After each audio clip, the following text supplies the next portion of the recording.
नेपाल में हिंदू राष्ट्र बनाने की मांग के बीच पाकिस्तानी मौलाना और पाकिस्तानी आईएसआई ने देश को जलाने की कोशिश की। नमस्कार, जी मीडिया के डिजिटल प्लेटफॉर्म पर आपके साथ मैं हूं आयुष सूर्यवंशी। नेपाल में 26 जुलाई से शुरू हुआ सांप्रदायिक दंगा, इसमें पाकिस्तानी खुफिया एजेंसी आईएसआई के शामिल होने के सबूत आ गए हैं। इस दंगे को पाकिस्तान से आए कट्टरपंथी मौलाना ने ही भड़काया था। इसकी पुष्टि नेपाल की खुफिया एजेंसियों ने भी कर दिया है। नेपाल की मुख्य खुफिया एजेंसी राष्ट्रीय अनुसंधान विभाग ने गृह मंत्रालय को एक रिपोर्ट सौंपी। विदेशी मौलानाओं की गतिविधि और सीमावर्ती इलाकों में संभावित नेटवर्क की जांच की सिफारिश की गई। नेपाल की इंटेल में अपनी रिपोर्ट में पाकिस्तानी मूल के मौलाना मोहम्मद इलियास घुमान और काठमांडू के एक मस्जिद के इमाम मुफ्ती अबू बकर कासमी की संलिप्तता का दावा किया गया है। रिपोर्ट में बताया गया कि कुछ विदेशी धार्मिक लोगों ने भारत की सीमा से सटे संवेदनशील इलाकों का नेपाल में दौरा किया। हालांकि मौजूदगी और वहां हिंसा के संबंधों को लेकर तफ्तीश जारी है। दरअसल 26 जुलाई को सुनसरी के देवगंज में एक इलाका है कप्तानगंज, जहां कांवड़ यात्रा के दौरान धार्मिक झंडा लगाना और तेज आवाज में हिंदू गाने बजाने को लेकर दो समुदायों में विवाद हुआ, जो बाद में सांप्रदायिक हिंसा में बदला। हिंसा को खत्म करने के लिए नेपाल पुलिस ने फायरिंग की थी, जिसमें एक व्यक्ति की जान गई जबकि कुछ लोग घायल हुए थे। बाद में सुनसरी से शुरू हुए सांप्रदायिक हिंसा ने नेपाल के मधेश से लेकर कोशी के कई जिलों को अपनी जद में लिया। हालात को काबू करने के लिए कई शहरों में अनिश्चितकालीन कर्फ्यू लगाया गया। अब सामने आ रहा है कि इसमें पाकिस्तान का हाथ था।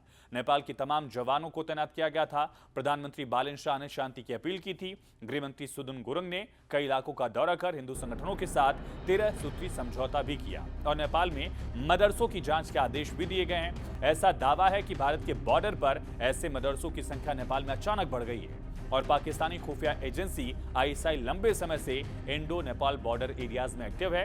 कई रिपोर्ट में यह भी दावा है कि आईएसआई ने इस इलाके की डेमोग्राफी को ही बदलने की कोशिश की। सीमावर्ती इलाके में बड़े पैमाने पर मस्जिद मदरसों का निर्माण किया गया। ऐसी भी रिपोर्ट है कि इन मस्जिदों और मदरसों का इस्तेमाल भारत में भी गैर कानूनी गतिविधियों को अंजाम देने के लिए किया जाता है। हालांकि पहला मौका नहीं है जब भारत के पड़ोसी देश में पाकिस्तान इस तरह से साजिश रच रहा हो। बांग्लादेश में भी ऐसी कोशिश की जा चुकी है। पहले नेपाल वाला पूरा एंगल समझिए।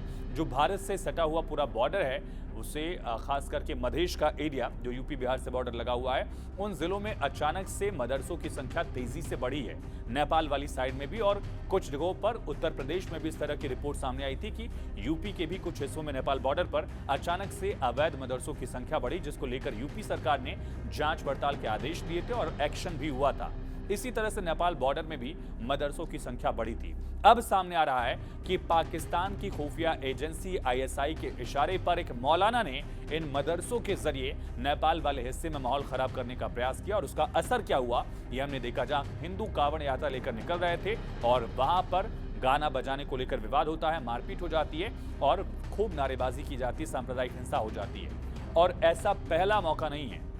इससे पहले आप याद करिए, बांग्लादेश में जब शेख हसीना की सरकार गई, उसके बाद से ही यहां आईएसआई एक्टिव हो गई थी। खास करके मोहम्मद यूनुस की सरकार के दौरान बड़े आरोप लगे। पाकिस्तान के बड़े सैन्य अफसर, आईएसआई के ऑफिसर्स ढाका पहुंचे और आरोप यह लगा कि भारत के खिलाफ ढाका की जमीन का इस्तेमाल किया जा रहा है और भारत के खिलाफ प्लानिंग की जा रही है। उस वक्त भी कई ऐसी रिपोर्ट्स आई थी और उसका असर हमने देखा कि हादी की हत्या के मामले को लेकर किस तरह से भारत विरोधी जहर जो है वो बांग्लादेश की सड़कों पर भारत के खिलाफ उगला गया।